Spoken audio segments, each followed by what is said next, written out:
जी मेरे प्यारे दोस्तों, नाप से लंबा करने के 10 ओरिजिनल तरीके हम आपके साथ शेयर करने वाले हैं। तो प्यारे दोस्तों, पहला तरीका ये बनता है कि जैतून के तेल से जो है आप मालिश करें। और उसके बाद जो है दूसरा तरीका ये बनता है कि सरसों के तेल से जो है आप मालिश करें।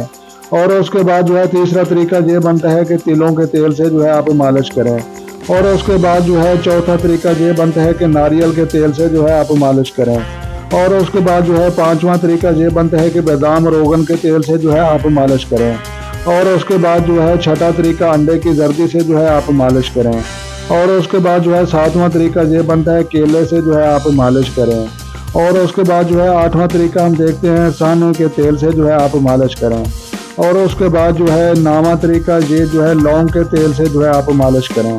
और उसके बाद जो है ये 10वां तरीका सांप के तेल से जो है आप मालिश करें। और उसके बाद जो है ये 11वां तरीका प्याज के रस से जो है आप मालिश करें। और उसके बाद जो है 12वां तरीका औरत की शर्म का हमें जो है नाक अंदर रखें और फारिग होने